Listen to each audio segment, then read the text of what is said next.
আসসালামু আলাইকুম এভরিওয়ান। তো কি অবস্থা, কেমন আছেন? আশা করি আল্লাহর রহমতে ভালোই আছেন। তো আপনারা অনেকেই জানেন যে আমি বেশ কিছুদিন ধরে ভোলার মধ্যে আছি। ভোলার মধ্যে থেকে ভোলার কিছু ভাই ব্রাদারের সাথে দেখা হয়ে গিয়েছিল, যাদের সাথে কিনা আমার গেম থেকে পরিচয় ছিল। তাদের সাথে দেখা হয়ে খুবই ভালো লাগলো। আর বেশ কিছুদিন ভোলার মধ্যে থাকার পর এবার আমার ব্যাক করার সময় হয়ে গেছে, তাই সকাল সকাল দেরি না করে আল্লাহর নাম নিয়ে বেরিয়ে পড়লাম ঢাকার উদ্দেশ্যে। আমার দেরি হয়ে যাচ্ছিল, তাই তাড়াতাড়ি করে সিএনজি নিয়ে নিলাম, কারণ এখান থেকে ঘাটে যাওয়ার জন্য অটো আর সিএনজি পাওয়া যায়। তাই সিএনজি একটু তাড়াতাড়ি যায় দেখে সিএনজি নিয়ে নিলাম, কারণ আমার কোনোভাবেই লঞ্চ মিস করা যাবে না। যদি একবার লঞ্চ মিস করি তাহলে আমাকে আবার বিকালে যেতে পারবে। বিকালের লঞ্চে উঠলে আমার যেতে যেতে রাত 11টা থেকে 12টা বেজে যেতে পারে। আমার যাওয়ার কথা ছিল রাতের লঞ্চে। রাতের লঞ্চে যদি যেতাম তাহলে সকাল 6টা বা 7টার দিকে ওখানে পৌঁছে যেতাম, কিন্তু রাতের লঞ্চে গেলে ভাড়াটা একটু বেশি লাগে। তার জন্য আমি সিদ্ধান্ত নিলাম সকালের লঞ্চে যাব। কথা বলতে বলতে প্রায় ঘাটের কাছে এসেই পড়লাম, আর মাত্র 2 কিলোমিটার রাস্তা বাকি। ফাইনালি ঘাটের মধ্যে এসেই পড়লাম। আর হয়তো একটু দূরে লঞ্চ গুলো দেখা যাচ্ছে, ওগুলো সবগুলো ঢাকার লঞ্চ। মনে মনে লঞ্চ মিস যাওয়ার একটা চিন্তা ছিল, কিন্তু লঞ্চ ছাড়ার 1 ঘন্টা আগে এসে পড়ছি। যাকে একদিক দিয়ে ভালো হয়েছে, আগে এসে সিট পেয়ে গেছি, নয়তো সিট পরে নাও পাইতে পারতাম। টিকিট কেটে সকালের ব্রেকফাস্ট করে আবারও লঞ্চের মধ্যে উঠে গেলাম। আর এখন বাজতেছে 8টা, লঞ্চ ছাড়ার সময় হচ্ছে 8:30। লঞ্চ ছাড়ার সময় প্রায় হয়েই গিয়েছে, এখন বাজতেছে 8:40। আর আপনাদের মনে একটা চিন্তা ভাবনা আসতেই পারে যে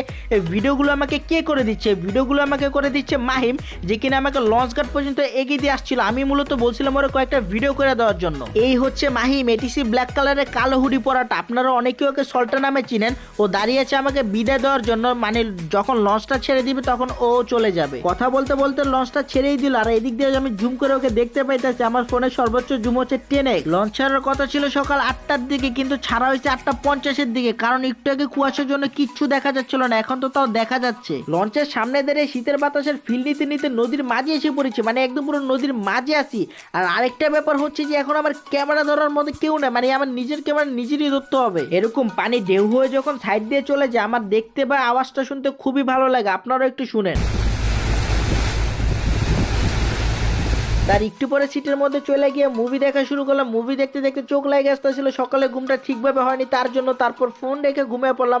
এন্ড ঘুম থেকে উঠেই দেখি যে অর্ধেক পথ আইসা পড়লাম, আর মাত্র 40 কিলোমিটার বাকি আছে। দিয়ে একটা ভিডিও ক্লিপ নিয়ে আবারও সিটে গিয়ে ঘুমিয়ে পড়লাম। এন্ড ঘুম থেকে উঠে আইসা দেখি যে বুড়িগঙ্গা নদীর মধ্যে আইসা পড়ছে। আর আসার সময় হাতে করে একটা চা নিয়ে আইছে, মানে ঘুম থেকে ওইটা চা না গেলে চলে নাকি। চা খেতে খেতে বাতাসের ফিল নিতে নিতে চলে এসেছি প্রায় কাছাকাছি, আর মাত্র 3 কিলোমিটার বাকি আছে। ফাইনালি চলে আসলাম সদরঘাটে। প্রায় 8 ঘন্টা জার্নি করার পর লঞ্চে উঠছি 8টার দিকে, ছাড়া হয়েছে 8:50-এর দিকে, আর পৌঁছালাম 4টার দিকে। সদরঘাট থেকে নাইমে উঠে গেলাম রাইট সাইড। আপনারা অনেকেই জানেন যে সদরঘাটে অনেক জ্যাম থাকে, তার জন্য বলছি বংশালের ভিতর দিয়ে গিয়ে গুলিস্তানের ফ্লাইওভার দিয়ে উঠে যেতে, ওদিক দিয়ে একটু জ্যামটা কম থাকবে এই সময়। তাই এদিক দিয়ে আসতেছি, বর্তমানে আছি গুলিস্তানের ফ্লাইওভার উপরে। আর লঞ্চ থেকে নামার সময় প্রায় এত পরিমাণের মানুষ ছিল, মানে আমি ভিড় খালি হওয়ার জন্য 10 মিনিট অপেক্ষা করছি, তারপরও মানে ভিড় খালি হওয়ার নাম নিতেছিল না।